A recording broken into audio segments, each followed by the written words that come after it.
Selamat datang di Novel Simbah. Sebelum melanjutkan mendengarkan bab ini, mohon di-like videonya, atau bisa tulis masukan atau saran di kolom komentar. Terima kasih. Bab 301, Keberpihakan. Ye Bufan dan keduanya datang ke villa keluarga Qin bersama. Setelah masuk, Qin cucu tersedak dan berteriak, "Kakek, di mana kakek?" Dia berkata sambil melihat sekeliling, ingin melihat Qin Dongliang untuk terakhir kalinya. "Dasar jalang kecil, kamu membunuh kakekmu, apalagi yang kamu cari?" Hai Yulan dengan marah memarahi Qin cucu sambil mengetuk tanah dengan tongkatnya untuk melampiaskan amarahnya. Qin cucu tercengang, "Nenek, apa yang kamu katakan? Kapan aku menyakiti kakek?" Hai Yulan berteriak, "Apakah kamu masih ingin berdalih? Hanya karena kamu ingin merampok posisi presiden keluarga Qin, kakekmu akan melakukannya marah sampai mati, itu tidak mungkin." Qin cucu berkata, "Ketika saya putus dengan kakek saya, dia tidak memiliki masalah dan tidak marah. Bagaimana dia bisa mengatakan bahwa sayalah yang begitu marah?" Qin cucu berkata, "Jangan membuat alasan.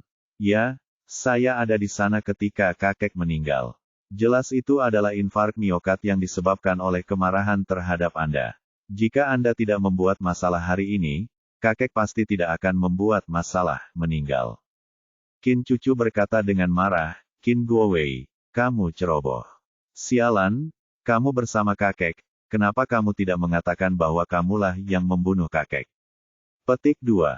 Dia awalnya hanya mengatakannya dengan santai, itu hanyalah ucapan marah, tapi dia tidak menyangka ucapan itu akan mengenai tabung paru-paru Qin Guowei secara tiba-tiba.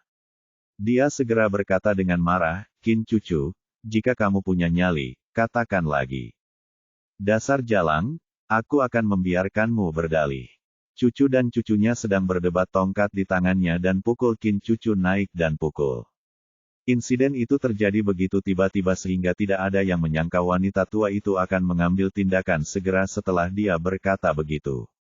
Saat tongkat itu hendak jatuh ke kepala Qin cucu, dia tiba-tiba ditangkap oleh sebuah tangan besar yang terulur dari langit. Ye Bufan lah yang mengambil tindakan, jadi tentu saja dia tidak akan melihat Qin cucu dipukuli di depannya, bahkan jika lawannya adalah Hai Yulan. "Nyonya tua, apakah kamu bertindak terlalu jauh dengan mengambil tindakan sebelum semuanya menjadi jelas? Siapa kamu? Kapan giliranmu bagi orang luar untuk campur tangan dalam urusan keluarga Qin kita?" Hai Yulan berteriak kepada pengawal di sebelahnya, "Kemarilah, usir dia keluar." Setelah mendengar perintah itu, beberapa pengawal segera bergegas. Qin cucu berteriak, "Xiao Fan adalah pacarku, mari kita lihat siapa yang berani." Sekali lagi, tidak tahu apa yang harus dilakukan untuk sementara waktu.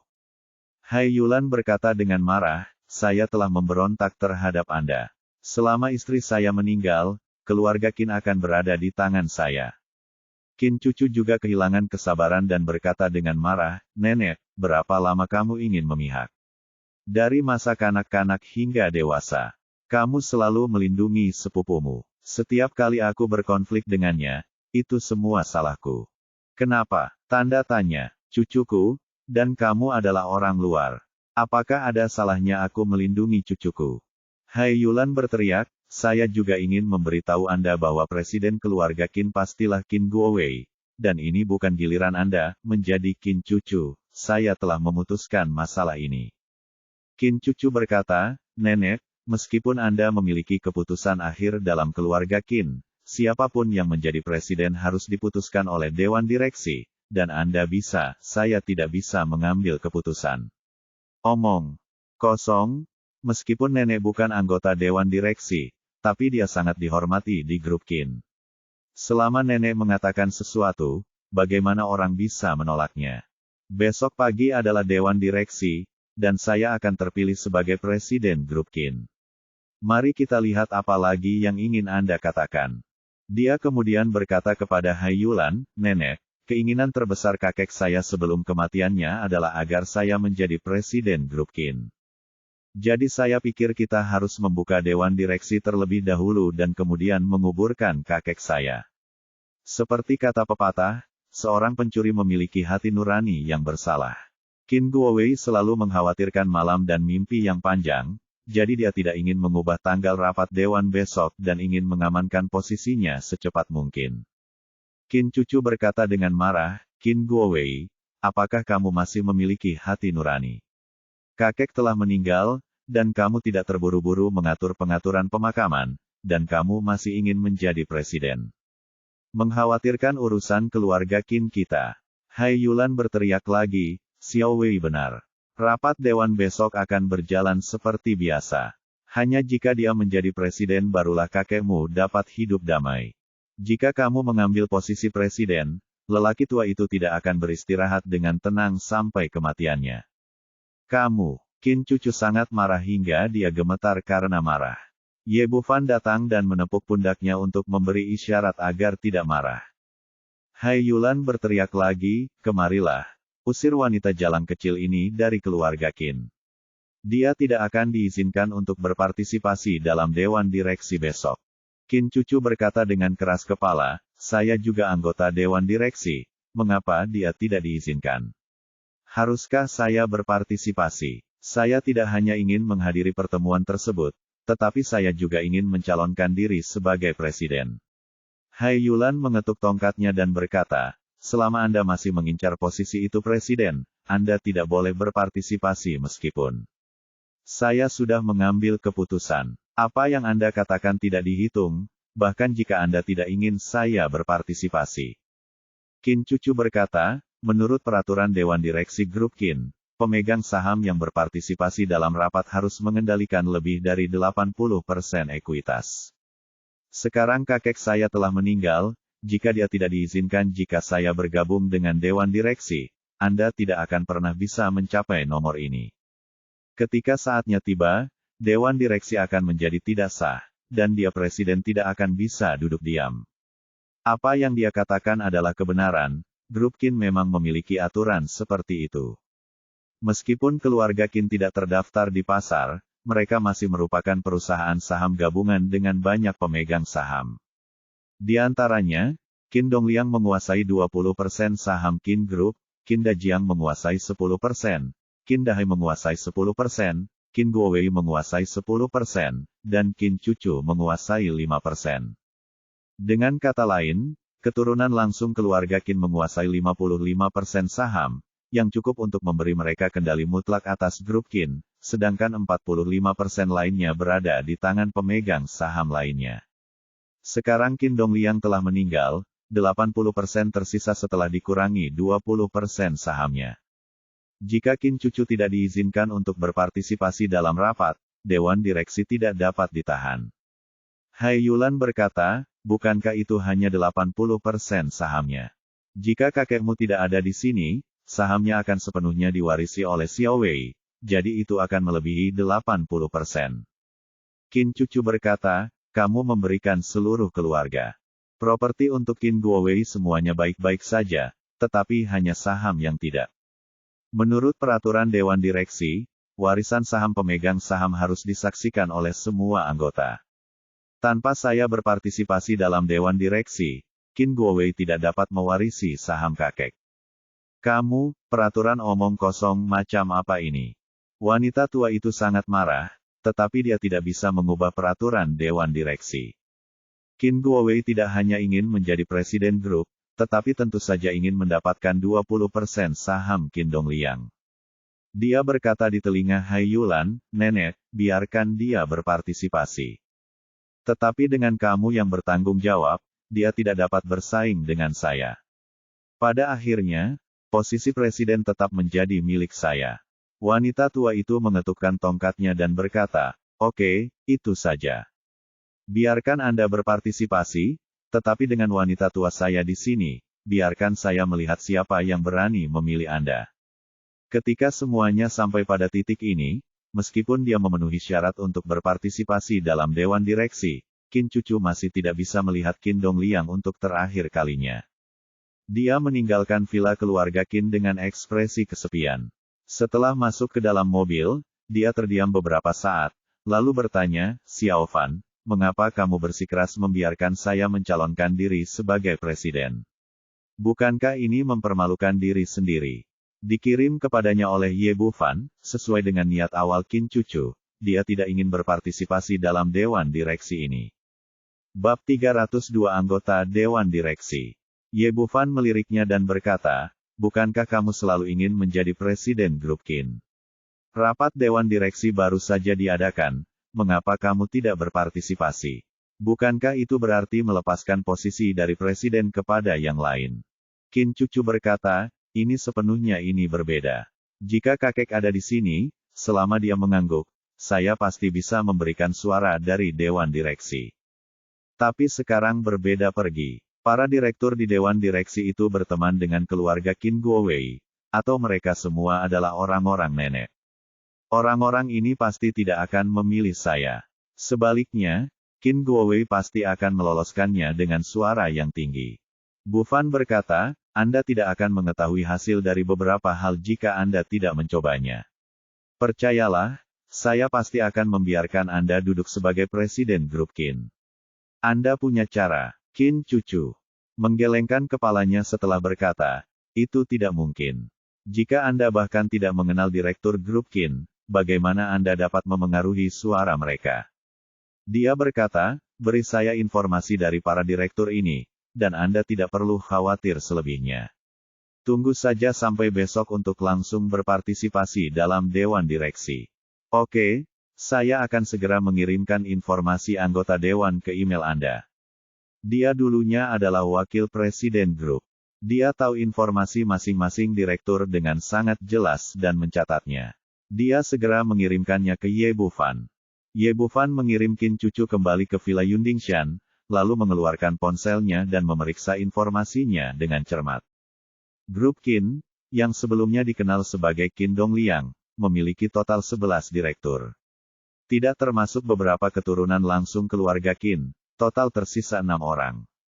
Dia pertama kali menelepon Sima Wei, lalu mengirimkan daftar ke 6 orang tersebut, dan segera mendapat informasi lebih detail. Paviliun Suanyuan memang merupakan departemen khusus teratas. Hanya butuh setengah jam untuk mengetahui privasi orang-orang ini.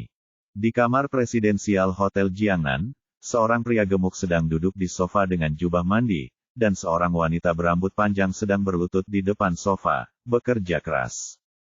Sangat disayangkan sekeras apapun wanita itu berusaha, tetap tidak ada respons dari pria gendut itu.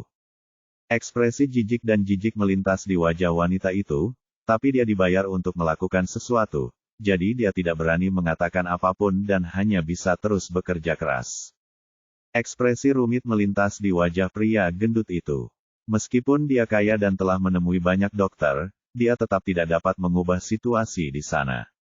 Sudah lama sejak dia tidak bisa lagi merasakan bagaimana rasanya menjadi pria normal. Pada saat ini, sesosok tubuh tiba-tiba muncul di dalam ruangan, mengangkat tangannya dan memotong bahu wanita itu, membuatnya pingsan. Pria gendut itu tiba-tiba mengangkat kepalanya, menatap orang di depannya dan berkata, siapa kamu? Apa yang akan kamu lakukan?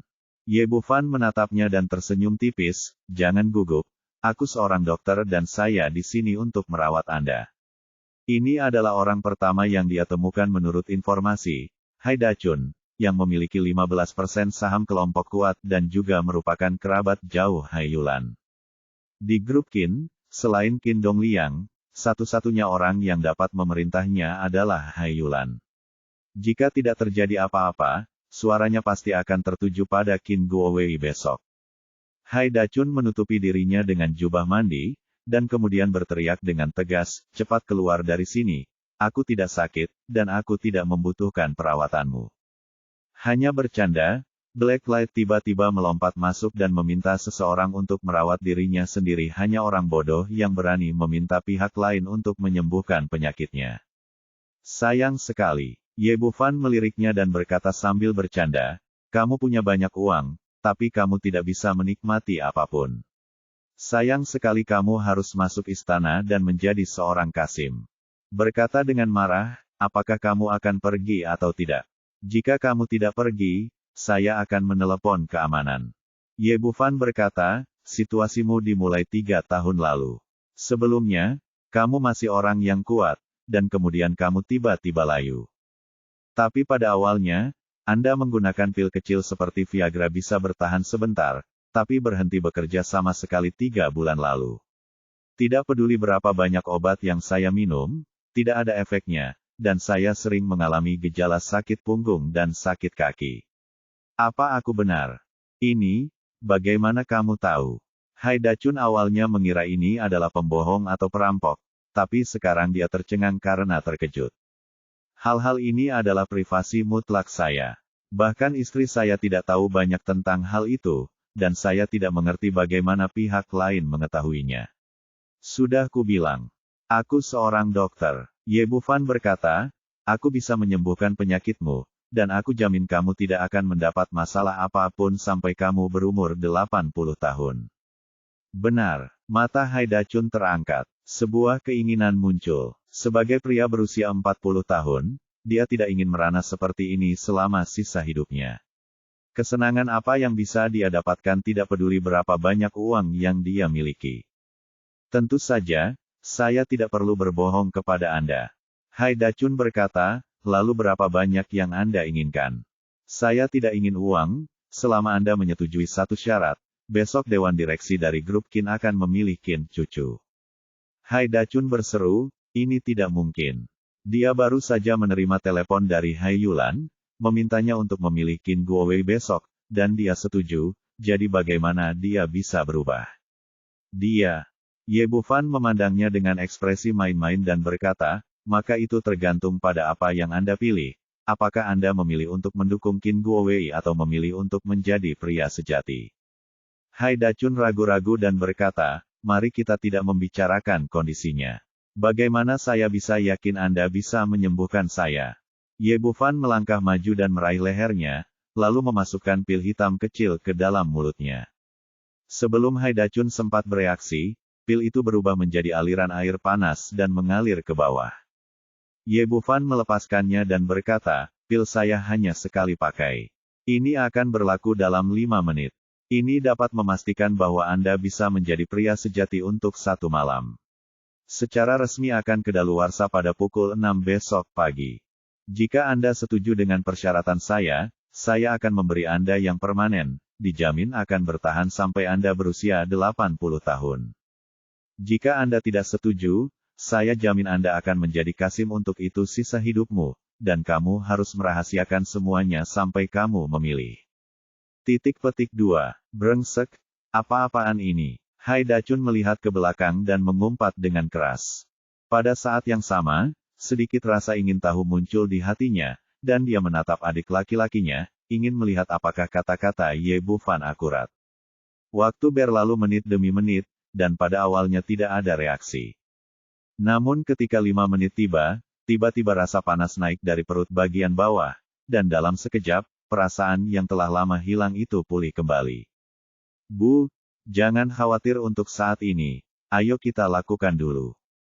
Setelah bergumam, dia membangunkan wanita yang tergeletak di tanah, lalu melompat ke atasnya, dan tak lama kemudian terdengar gelombang suara aneh di dalam ruangan. Qin Chong, pemegang saham utama lainnya di Qin Group dan anggota Dewan Direksi, memegang 10% saham. Dia bukan anggota langsung dari keluarga Qin, melainkan kerabat jauh, namun dengan mengandalkan keterampilan bisnisnya yang sangat baik, dia akhirnya memiliki 10% saham grup Qin. Di keluarga Qin, dia selalu berhubungan baik dengan Qin Dahai.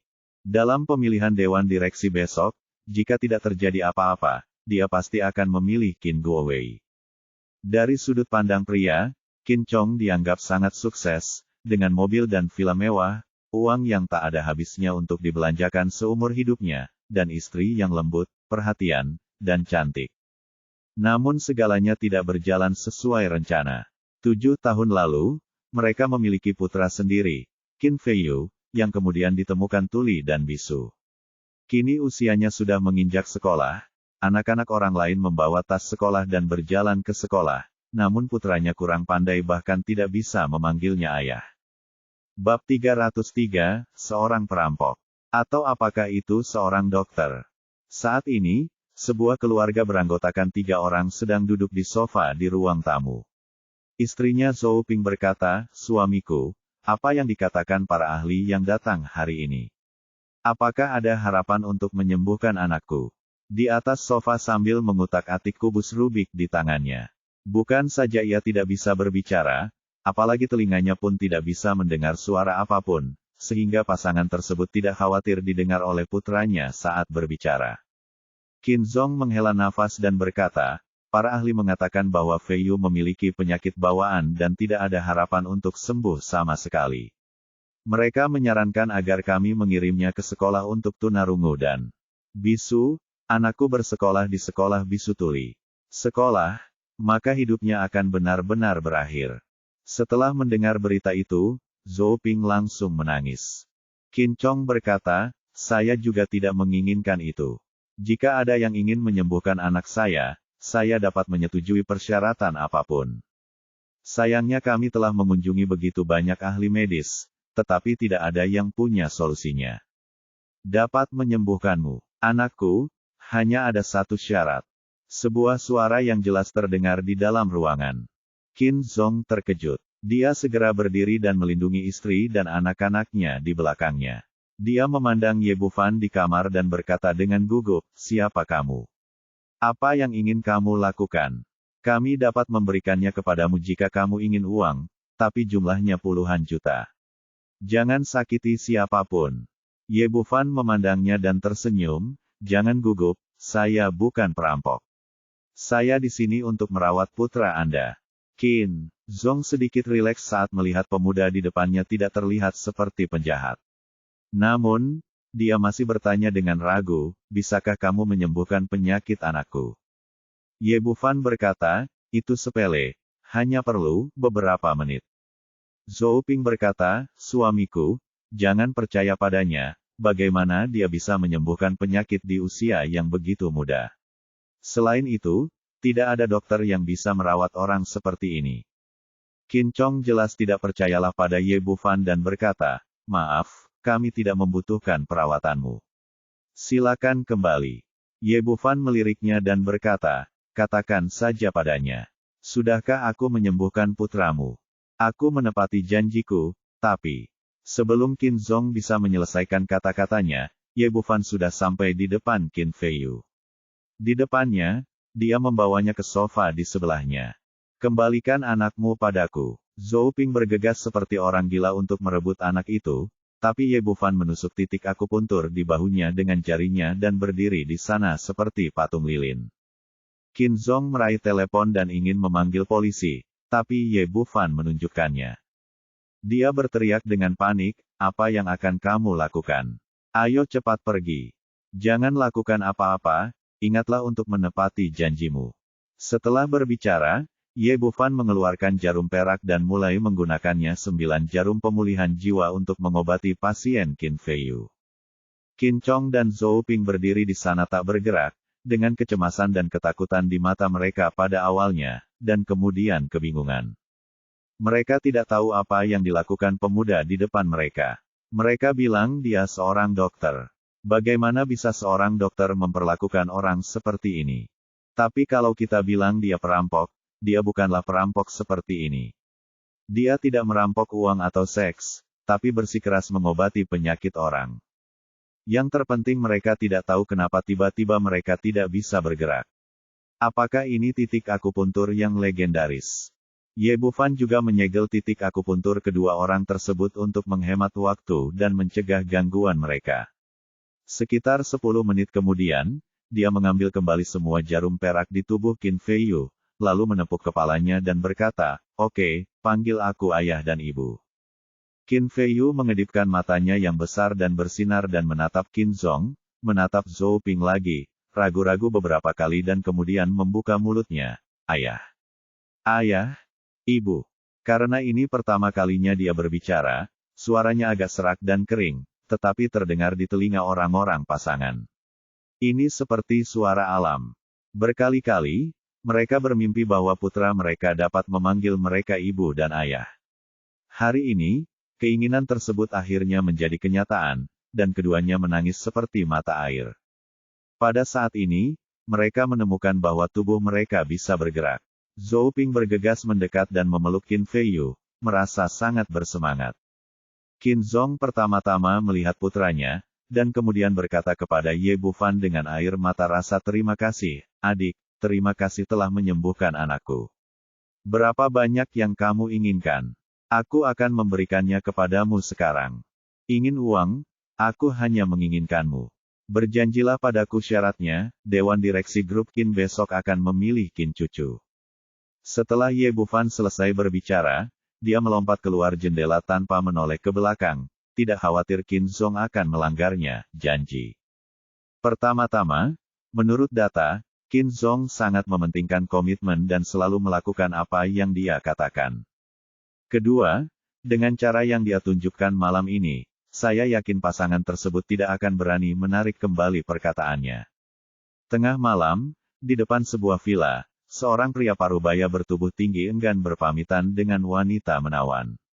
Namanya Xie Guang, salah satu pemegang saham di Dewan Direksi Qin Group, dan dia memiliki 10% saham. Setelah berciuman penuh gairah dengan wanita itu, dia berbalik dan masuk ke dalam mobil. Meskipun dia bersenang-senang di luar, dia harus pulang sebelum jam 12 malam, kalau tidak, dia benar-benar takut harimau betina ada di rumah, akan menjadi gila. Xie Guang sangat jelas tentang situasinya. Meskipun dia sekarang memiliki ratusan juta aset dan saham di grup Qin, dia mendapatkan semua ini melalui istrinya tanpa istri dan keluarganya sebagai pendukung. Jadi dia takut pada istrinya, sangat-sangat takut. Setelah mengucapkan selamat tinggal kepada kekasihnya, dia berkendara kembali ketika tiba. Tiba sebuah suara datang dari belakangnya, aku tidak menyangka pria yang dikuasai istri sepertimu akan memiliki 3 kekasih dan 4 anak di luar. Malam itu dia benar-benar mengira dia telah melihat hantu. Tangannya gemetar dan dia hampir melewatkan lampu jalan di sebelahnya. Dia segera menginjak rem dan menghentikan mobil. Melihat ke belakang, seorang pemuda berusia 20-an sedang menatapnya sambil tersenyum. Xie Guang bertanya dengan ngeri, siapa kamu? Apakah kamu manusia atau hantu? Tentu saja kamu manusia. Bagaimana bisa ada hantu setampan aku? Ye Bufan berkata dan mengulurkan tangan untuk menepuk wajahnya. Setelah memastikan bahwa dia adalah manusia dan bukan hantu, Xie Guang merasa lebih tenang dan bertanya, apa yang akan kamu lakukan? Tidak ada. Besok di rapat pemegang saham grup Qin, kamu harus memilih Qin Cucu. Qin Cucu mengirimmu, ayo.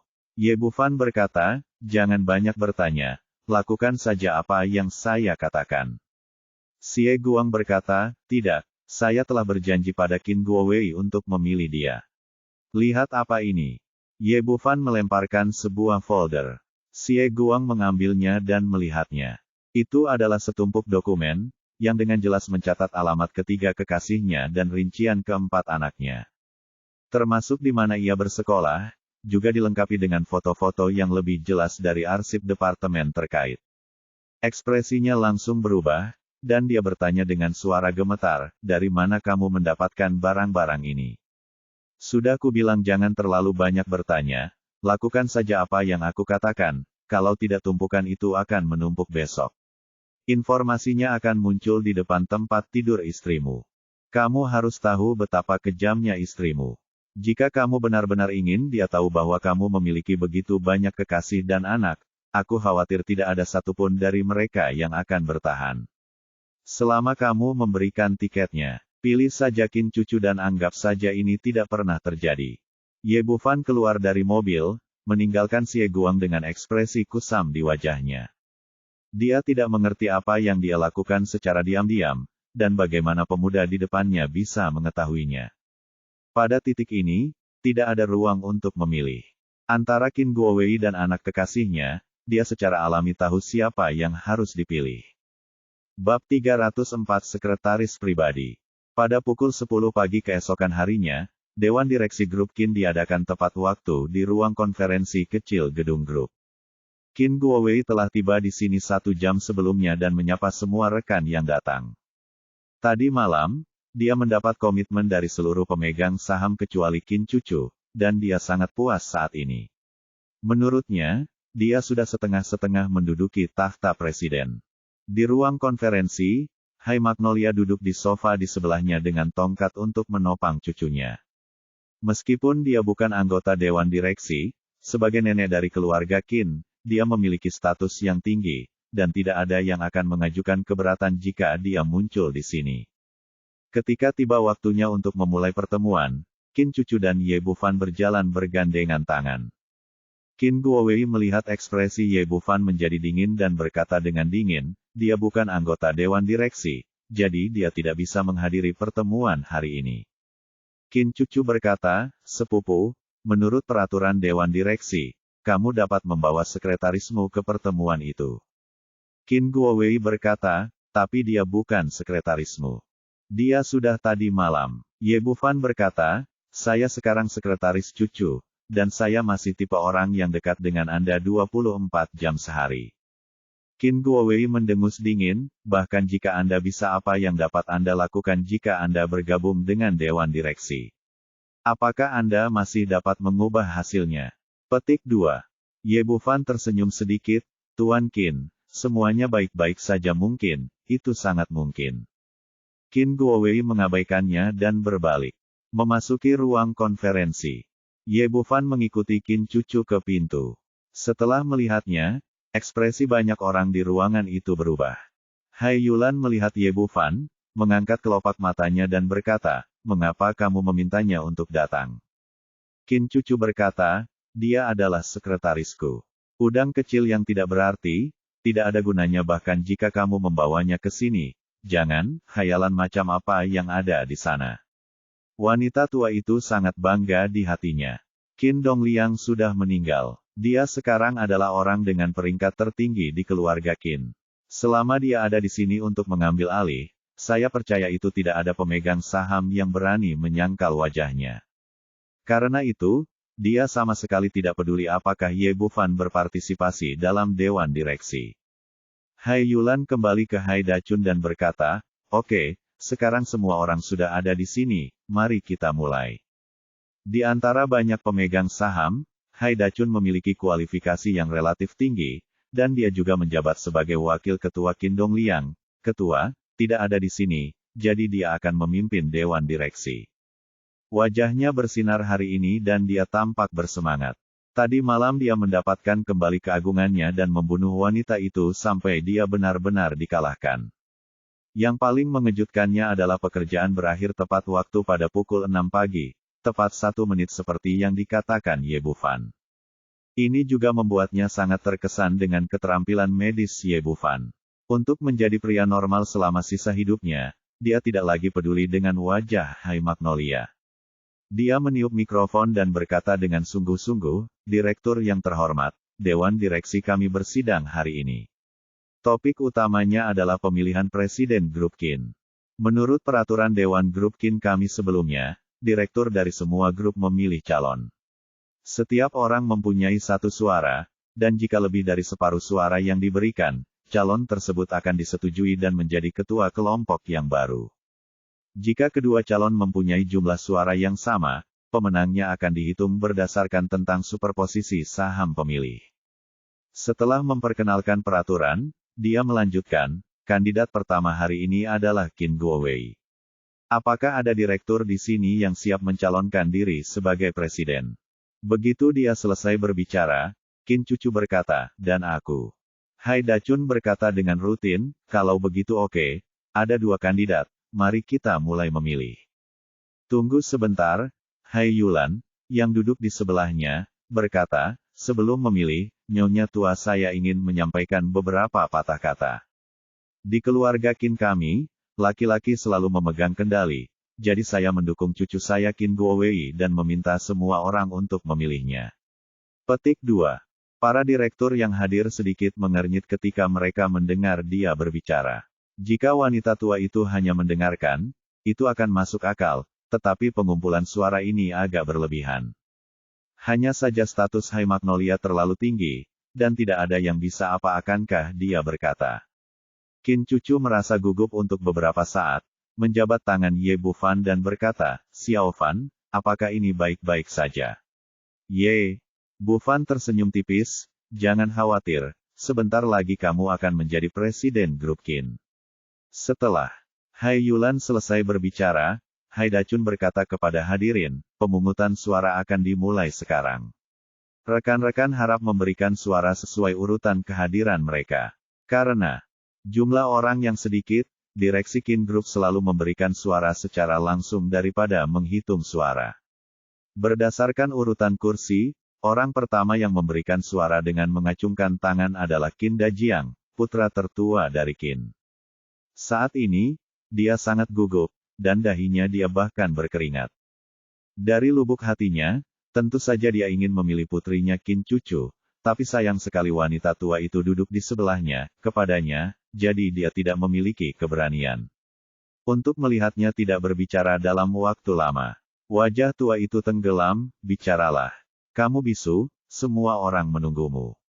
Tubuh Qin Dajiang sedikit gemetar, lalu dia berkata dengan gugup, Saya memilih Qin Guowei. Melihat bahwa bahkan Qin Dajiang memilihnya di bawah tekanan wanita tua itu, senyuman muncul di bibir Qin Guowei. Sepertinya dia pasti menang hari ini. Hai Dachun berteriak, Qin Guowei memiliki satu suara, silakan lanjutkan. Yang kedua adalah Qin Dahai, yang secara alami memilih putranya. Yang ketiga adalah Qin Guowei sendiri, dan dia memilih dirinya sendiri tanpa ragu-ragu. Segera Qin Guowei menerima 3 suara. Melihat hasil ini, senyum muncul di wajah wanita tua itu, dan Qin Guowei menjadi semakin bangga. Pemungutan suara dilakukan satu per satu. Di mata semua orang, Qin Zong adalah anggota keluarga Qin dan berhubungan baik dengan Qin Dahai dan Qin Guowei bahkan dengan satu suara. Sesuai harapan semua orang, Qin Zong berkata dengan tegas, suara saya adalah untuk Qin Cucu. Ekspresi semua orang berubah saat ini. Mereka tidak mengharapkan hasil ini. Bahkan Qin Cucu sendiri tidak menyangka bahwa Qin Zong akan memilihnya. Wajah Hai Yulan tiba-tiba menjadi gelap dan dia berkata dengan dingin, Qin Zong, apa yang kamu lakukan? Apakah kamu tidak tahu siapa yang harus dipilih? Nyonya tua, apa yang sedang kamu lakukan? Lupakan soal penggalangan suara, sekarang Anda harus memaksa direksi untuk memilih. Apakah Anda masih peduli dengan Dewan Direksi? Mengapa Anda tidak memilih atas nama direktur saja? Petik 2. Orang yang berbicara tentu saja adalah Ye Bufan, dan dialah satu-satunya yang berani berbicara langsung dengan Hai Yulan di depan umum. Wanita tua itu langsung marah, Nak, diam, ini Dewan Direksi, kamu tidak punya hak untuk berbicara. Ye Bufan berkata dengan tenang, kamu masih tahu itu Dewan Direksi. Bagaimanapun, saya juga sekretaris Cucu dan memenuhi syarat untuk berpartisipasi dalam pertemuan tersebut. Tetapi bagaimana dengan Anda? Anda bahkan tidak memenuhi syarat untuk berpartisipasi dalam pertemuan tersebut. Anda tidak akan memberitahu saya bahwa Anda adalah sekretaris Qin Guowei, bukan? Petik 2. Kamu. Petik 2. Wanita tua itu duduk di sini hari ini hanya mengandalkan wajah dan kekuatan lamanya, yang tidak masuk akal sama sekali. Seperti kata pepatah, nama itu tidak dibenarkan. Tetapi saat ini seluruh tubuhnya gemetar, tetapi dia tidak punya apa-apa untuk dilakukan, katakan. Karena dia mendapatkannya, Qin Cucu terhibur dan berkata kepada Hai Dachun di atas panggung, Wakil Ketua, haruskah pemungutan suara dilanjutkan? Hai Dachun mengabaikan Hai Yulan dan melanjutkan, Qin Cucu memiliki satu suara, dan pemungutan suara berlanjut. Petik 2. Bab 305, Kendalikan Situasi. Duduk di sebelah Qin Zong adalah Xie Guang. Menghadapi banyak mata yang menatapnya, dia menghela nafas sedikit, dan kemudian berkata, pilihan saya adalah untuk Qin Cucu. Meskipun wanita tua itu agak kuat, meskipun dia dan Qin Dahai memiliki hubungan dengan Qin Guowei bagus, tapi dibandingkan istri dan anak-anaknya, ini tentu saja dia tahu bagaimana memilih. Hai Dachun berteriak, Qin Cucu, 2 suara. Hai Yulan dan Qin Guowei sedikit bingung sekarang. Jika Qin Zong memilih Qin Cucu sendirian, itu tidak biasa bagi mereka berdua. Termasuk Qin Dajiang, tidak ada yang tahu apa yang terjadi. Bahkan ayahnya sendiri terpaksa memilih Qin Guowei, namun kedua pemegang saham utama itu tiba-tiba berbalik. Tidak peduli apa, pemungutan suara tidak dapat dihentikan. Pemegang saham ketiga, keempat, kelima, dan satu demi satu semuanya memilih Qin Cucu. Hanya 1 atau 2 menit kemudian, kecuali 4 orang dari keluarga Qin dan Haidachun yang duduk di atas panggung. Qin Cucu telah menerima 5 suara, terhitung setengah dari suara. Wajah Haiyulan menjadi sangat jelek, dan keringat dingin muncul di dahi Qin Guowei. Mereka tidak mengerti mengapa situasinya menjadi seperti ini. Para pemegang saham utama ini telah bersumpah untuk memilih Qin Guowei tadi malam, tetapi mengapa mereka tiba-tiba berubah pikiran sepenuhnya? Namun, hak suara adalah milik orang lain, jadi tidak ada gunanya mereka khawatir apapun yang terjadi. Ada total 10 pemegang saham yang hadir, dengan 10 suara tersisa. Jika Qin Cucu mendapat 1 suara lagi, dia pasti menang. Menghadapi semua ini, dia tidak bisa mempercayainya. Dia tahu itu pasti ada hubungannya dengan Ye Bufan, tapi dia tidak tahu bagaimana pria ini melakukannya. Bagaimana membuat semua pemegang saham utama berpaling padanya dalam semalam adalah tugas yang mustahil di matanya. Melihat situasinya di luar kendali, Haiyulan berteriak dengan tegas, "Qin Cucu, saya perintahkan Anda memilih sepupu Anda." Menurut pendapatnya, Haidachun adalah kerabatnya. Di bawah kendali mutlak, jika Qin Cucu memilih Qin Guowei, dan suara Xiang Haidachun juga 5 suara. Apabila jumlah suara sama, maka tergantung pada saham yang dikuasai kedua belah pihak, dan pihak mereka mempunyai keunggulan absolut dalam hal jumlah saham. Qin Cucu berkata dengan marah, "Mengapa?" Wanita tua itu berteriak dengan arogan, "Hanya karena saya nenekmu. Jika kamu tidak memilih sepupumu, bahkan jika kamu mendapatkan posisi presiden, aku akan tetap memilihmu." Keluar dari keluarga Qin. Qin Cucu berteriak dengan penuh semangat, "Nenek, bisakah kamu lebih bias? Dia jelas tidak sebaik saya, mengapa saya harus memilih dia?" Haiyulan berkata, "Saya tidak peduli trik apa Anda melakukannya secara pribadi untuk membingungkan para pemegang saham yang hadir, selama saya di sini, Anda tidak akan menjadi presiden keluarga Qin." Qin Cucu berteriak, "Pemegang saham bebas, dan memilih adalah hak mereka. Saya dapat memilih siapapun saya inginkan. Apa hubungannya dengan saya? Bahkan jika saya meyakinkan mereka, itu adalah cerminan dari kemampuan saya dan tidak ada hubungannya dengan hasilnya." Wanita tua itu tampak murung dan ingin mengatakan lebih banyak. Saat ini, Ye Bufan berkata, "Oke. Ayo, berhenti berdebat. Tidak ada gunanya bahkan jika kamu memaksa Cucu." Dia melihat ke arah Haidachun di atas panggung dan berkata, "Tuan Hai, giliranmu untuk memilih." Bufan yang berpenampilan tegas dan tahu bahwa dia sedang melarikan diri. Percuma saja agar adikku bisa menggunakannya secara normal di kemudian hari, lebih baik segera mengambil keputusan. Dia berkata, "Pilihan saya adalah untuk Qin Cucu, dan saya mendukung dia untuk menjadi presiden grup Qin." Haiyulan benar-benar tercengang saat ini. Bahkan jika dia bisa memaksa Qin Cucu dengan kekuatannya sendiri, itu hanya akan menjadi 4 suara. Sampai sekarang, benar-benar kehilangan suara dewan hari ini. Qin Cucu menindaklanjuti dan berkata, "Saya memilih diri saya sendiri." Sekarang setelah keputusan dibuat, Haidachun tidak ragu-ragu dan berkata dengan tegas, "Pemungutan suara untuk pemilihan dewan direksi telah selesai." Qin Cucu mendapat 7 suara. Dengan lebih dari separuh anggota dewan, dia terpilih sebagai presiden grup Qin, dan berlaku efektif segera. Anggota dewan lainnya tidak lagi memperhatikan Haiyulan dan yang lainnya, dan memberi selamat kepada Qin Cucu satu demi satu. Orang-orang ini adalah karakter yang sangat cerdas yang mampu mencapai posisi mereka saat ini. Dari pemungutan suara hari ini, mereka telah melihat Ye Bufan bakat luar biasa.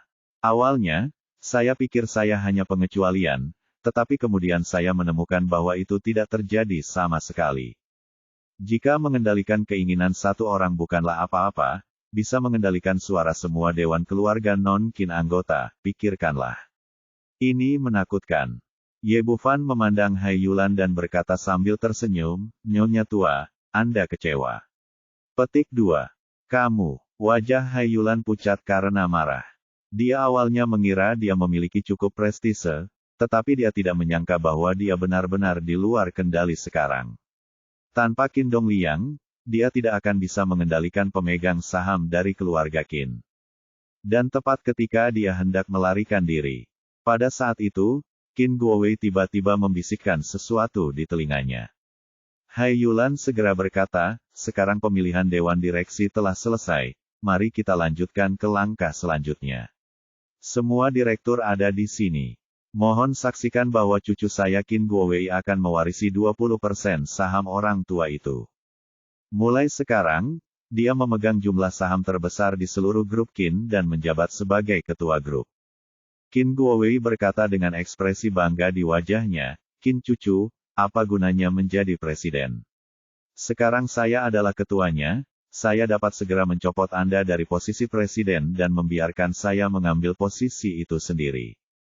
Setiap kelompok memiliki peraturannya sendiri, dan di grup Qin, kekuasaan ketua adalah yang tertinggi dan dia dapat menunjuk atau memberhentikan presiden kapan saja. Wajah Qin cucu langsung menjadi sangat jelek. Dia tidak menyangka setelah bekerja keras untuk itu lama, dia akhirnya hasil seperti itu. Hai Yulan berkata dengan ekspresi arogan, kalian berdua anak kecil masih ingin bertengkar dengan nona tuaku, kalian jauh dari itu. Satu-satunya orang tenang yang hadir adalah Ye Bufan. Dia tersenyum tipis, menatap wanita tua itu dan berkata, kamu akan menyesal melakukan ini. Petik 2. Hai Yulan berkata, apakah saya menyesalinya?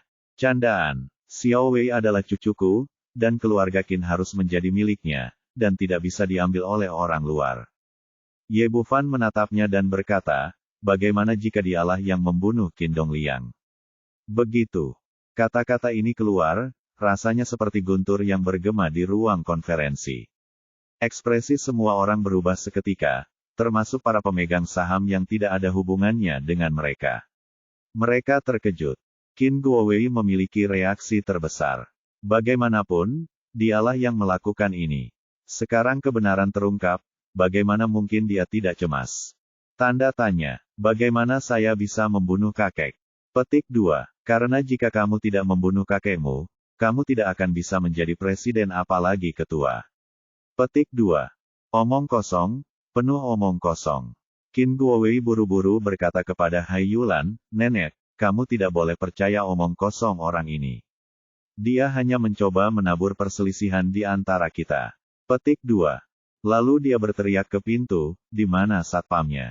Cepat keluarkan orang ini dari sini. Begitu dia selesai berbicara, pintu terbuka, tetapi yang masuk bukanlah seorang penjaga keamanan, melainkan 7 atau 8 polisi keamanan bersenjata, dipimpin oleh He Suang-Suang.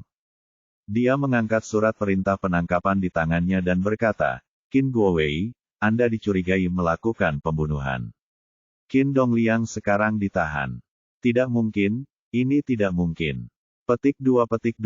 Kilatan kepanikan melintas di mata Qin Guowei, tapi apa yang dia lakukan sangat rahasia dan tidak akan pernah diketahui. Ye Bufan pasti melakukan sesuatu padanya.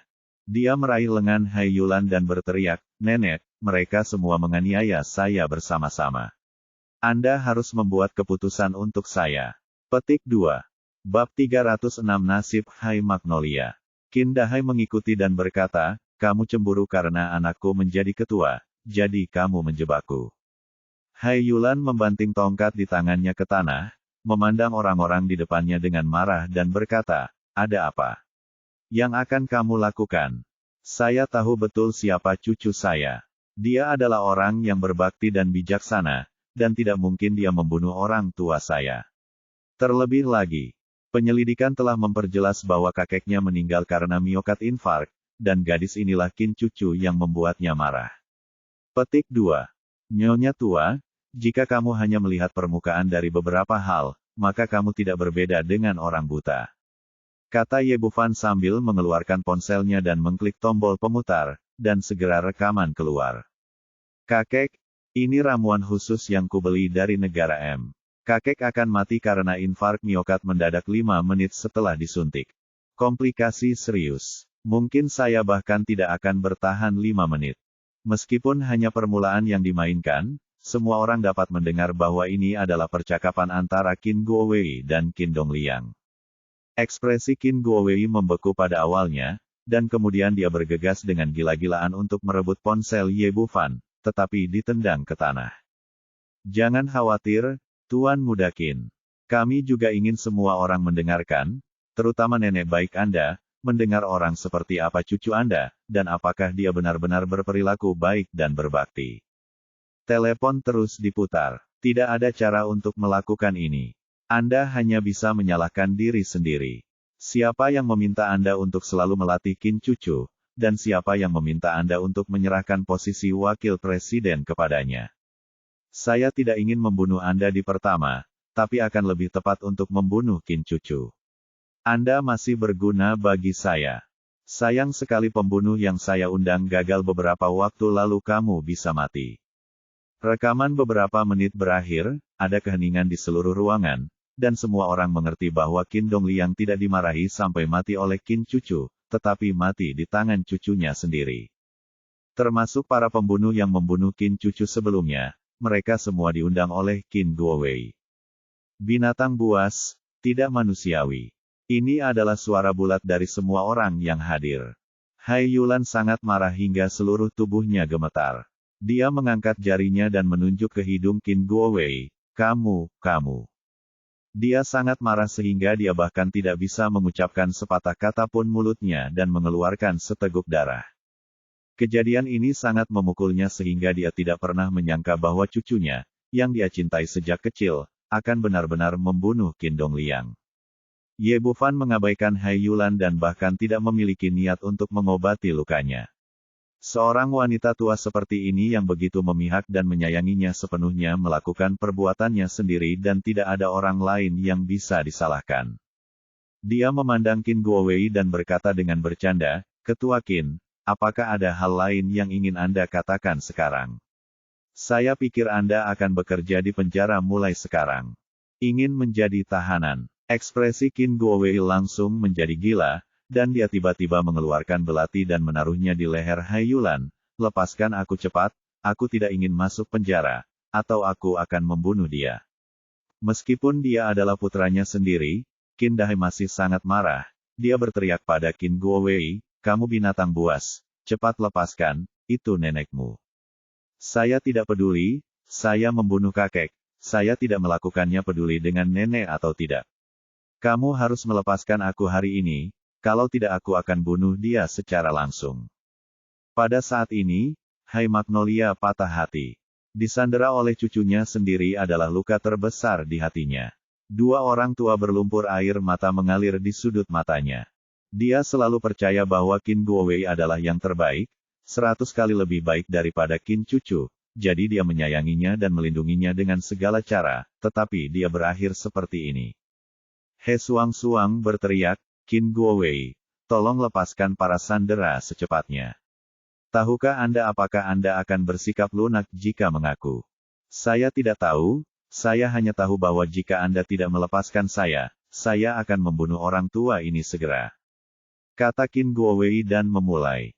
Begitu dia bergerak, luka berdarah terjadi langsung di leher Hai Yulan. Meskipun tidak fatal, darah mengalir keluar secara tiba-tiba. Cepat kembali, atau aku akan benar-benar membunuhnya. Binatang. Kenapa aku melahirkan binatang sepertimu? Tolong mundur dan pastikan keselamatan para sandera terlebih dahulu. Semua orang tahu bahwa tidak ada jalan lain, jadi mereka hanya bisa mundur untuk memberi jalan bagi Qin Guowei. Qin Guowei menyandera Hai Yulan, menatap orang-orang di depannya dengan gugup, dan mundur ke pintu selangkah demi selangkah. Mungkin dia terlalu gugup, atau mungkin dia tidak melihat ke jalan. Tiba-tiba jari kakinya membentur kaki bangku hingga membuatnya tersandung. Biasanya ini bukan masalah besar, tapi sekarang pisaunya tepat mengenai leher Hai Magnolia. Tiba-tiba, belati tajam itu langsung memotong tenggorokannya, dan aliran darah muncrat. Segalanya di luar dugaan semua orang, dan Hai Magnolia mati di tangan cucu kesayangannya. Qin Guowei kembali sadar dan mengabaikan wanita tua yang jatuh ke tanah.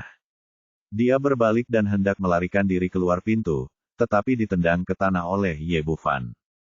Saat dia dibawa pergi, tubuh Hai Magnolia juga tertahan, dan lelucon di ruang rapat kembali tenang. Qin Dongliang terbunuh, Hai Yulan terbunuh, Qin Guowei ditangkap, dan seluruh keluarga Qin secara alami jatuh ke tangan Qin cucu. Setelah semua orang memilih, dia mewarisi 20% saham yang ditinggalkan oleh Qin Dongliang dan menjadi ketua dan presiden grup Qin, bertanggung jawab atas semua hal di grup. Pertemuan itu bubar, hanya menyisakan Ye Bufan di ruangan itu. Qin Cucu terdiam beberapa saat dan bertanya, "Xiao Fan, bagaimana kamu mendapatkan rekaman itu?" Ye Bufan mengulurkan tangannya, dan sebuah chip seukuran butiran millet muncul di telapak tangannya. Ini adalah teknologi tinggi terbaru menguping. Qin Guowei, ketika kakekmu pergi bersama Qin Guowei hari itu, aku merasakan ada yang tidak beres dengan mata orang ini. Aku mengambil kesempatan untuk membantunya dan memasukkan yang ini ke dalam sakunya. Untuk berjaga-jaga, aku tidak mengharapkannya untuk melakukannya. Bunuh kakekmu dengan tidak manusiawi. Qin Guowei, bajingan ini, itu karena kakek neneknya telah memihak padanya sejak dia masih kecil. Qin Cucu mengutuk dengan getir, dan kemudian bertanya dengan ragu, karena kamu melakukan kejahatan di dalam tanganmu. Mengapa kamu tidak memberikan bukti sebelumnya? Mengapa kamu tidak mengadakan rapat dewan? Ye Bufan berkata, ngomong-ngomong, dia sebelumnya memiliki 10% saham Qin Group dan merupakan salah satu darinya pemegang saham utama. Kakekmu sudah meninggal. Mari kita tangkap dia lagi. Jika Anda pergi, Anda tidak akan dapat mengumpulkan 80% saham, dan dewan direksi keluarga Qin akan lumpuh, yang tidak akan kondusif bagi Anda, terpilihnya kembali Anda sebagai presiden dan mengambil alih keluarga Qin. Jadi hasil saat ini adalah yang terbaik. Qin Cucu tahu apa yang dia katakan. Masuk akal, dan menghela nafas dan berkata, saya tidak berharap Qin Guowei menjadi begitu tidak berperasaan sehingga dia bahkan membunuh nenekku pada akhirnya. Ye Bufan berkata, kematian nenekmu benar-benar kecelakaan, tetapi dari sudut pandang lain, itu adalah perbuatannya sendiri. Tentang Qin Guowei membuat Qin Guowei selalu merasa bahwa keluarga Qin harus menjadi miliknya, dan apa yang terjadi hari ini tidak akan terjadi. Bab 307, itu salahmu sendiri dan kamu akan mati. 3 hari kemudian, Qin Cucu telah sepenuhnya mengambil alih grup Qin dan bekerja sama dengan perusahaan investasi saudaranya untuk membangun basis industri perhiasan dan batu giok berskala besar di kota Jiangnan. Atas undangan Ye Bufan, Lu Bengxia resmi bergabung dengan Brothers Investment Company sebagai manajer umum. Di pagi hari, Ye Bufan, Qin Cucu, Gao Daqiang, dan Lu Bengxia berkumpul di ruang konferensi kecil untuk rapat guna membahas bagaimana membuat basis industri perhiasan dan batu giok lebih kuat dan lebih besar. Di antara mereka, Qin Cucu memiliki pengalaman kerja yang relatif kaya, lagi pula, dia telah bekerja di Qin's Jewelry selama bertahun-tahun. Dia berkata, pangkalan industri masa depan kami tidak hanya akan berorientasi pada kota Jiangnan dan kota Hong Kong, tetapi juga mencakup seluruh Tiongkok dan bahkan industri perhiasan di seluruh dunia. Oleh karena itu, bahan baku kami tidak dapat tunggal, dan harus mencakup batu giok dari Myanmar, batu giok dari Xinjiang Selatan, Del giok dan berlian Afrika. Lu Bengxia berkata, saudari Cucu benar. Untuk membangun basis industri, bahan mentah adalah prioritas utama. Kita harus melakukan ini dengan baik terlebih dahulu. Daqiang sangat prihatin dengan operasional perusahaan dan industri batu giok. Dia tidak tahu apa-apa dan duduk di sana tanpa berbicara. Tugas terpenting yang diberikan Gao Jiajun kepadanya adalah belajar dan berkembang secepat mungkin. Ye Bufan berkata, Daqiang dan saya sama-sama orang awam, Anda yang membuat keputusan, katakan saja apapun yang Anda ingin kami lakukan. Lu Bengxia tersenyum dan berkata, saya hanya seorang pencari nafkah. Anda adalah ketuanya, beraninya saya memesanmu dengan santai. Qin Cucu berkata, kami masih memiliki stok batu giok, yang paling penting adalah berlian. Perhiasan Qin belum pernah terlibat dalam bidang ini sebelumnya. Ini benar-benar buta. Orang-orang sedang berdiskusi, dan tiba-tiba ada pesan di luar pintu. Ada keributan yang keras, dan suara seorang wanita berteriak, biarkan aku masuk dengan cepat, aku ingin melihat Qin Cucu. Mengerutkan kening, diam-diam bertanya-tanya bagaimana penjaga keamanan ini sedang melakukan sesuatu, dan bagaimana mereka membiarkan orang lain keluar.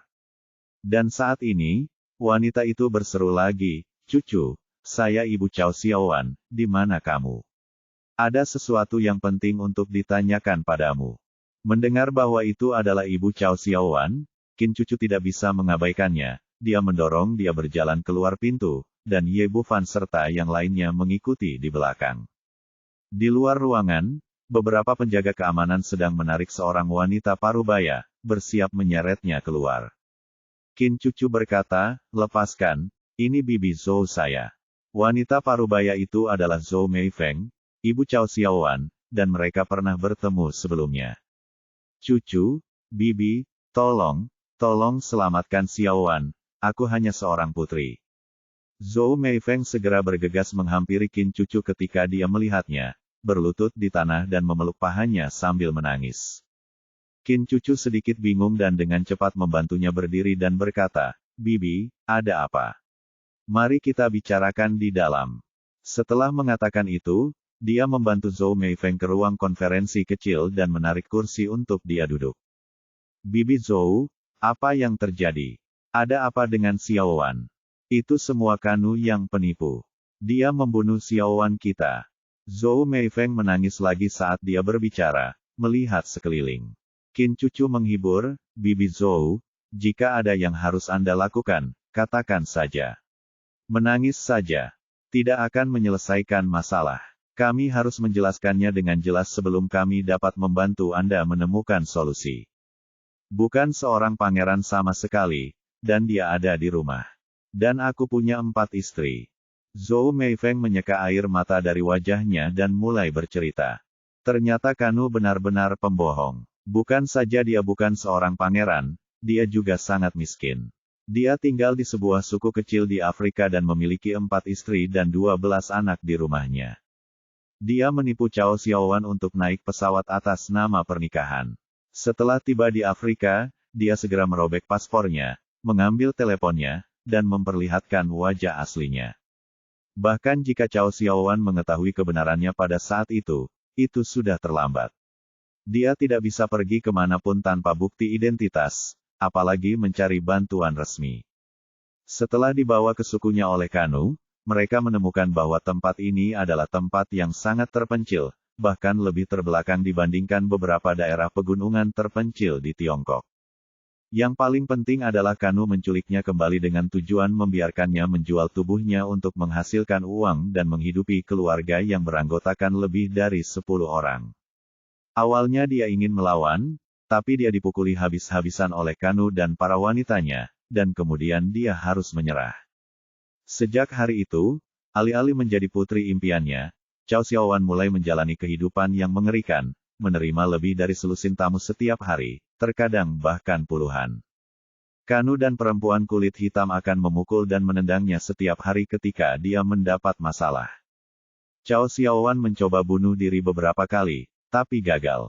Setiap kali dia diselamatkan, dia akan mengalami perlakuan tidak manusiawi lagi. Beberapa orang di dekatnya tercengang. Meskipun sebelumnya mereka mengira Kanu tidak dapat diandalkan, mereka tidak menyangka hal ini akan terjadi. Bagi masyarakat yang tinggal di Tiongkok, hal ini sungguh tidak terbayangkan dan menyegarkan pemahaman mereka. Qin Cucu bertanya, "Bibi Zhou, bagaimana Anda tahu?" Zhou Meifeng berkata, "Beberapa hari yang lalu, Siaowan bertemu dengan seorang tamu dari Tiongkok. Setelah mengetahui kebenarannya, dia sangat bersimpati dan meminjamkan ponselnya. Kami membuatkannya panggilan telepon rahasia dan mengetahui bahwa putri kami menderita." Lu Bengxia berkata, "Kalau begitu temukan cara untuk menyelamatkannya dengan cepat." Zhou Meifeng berkata, "Ayahnya segera terbang, tapi sayangnya dia masih menelepon Tian-Tian ketika dia sampai di sana." Tidak.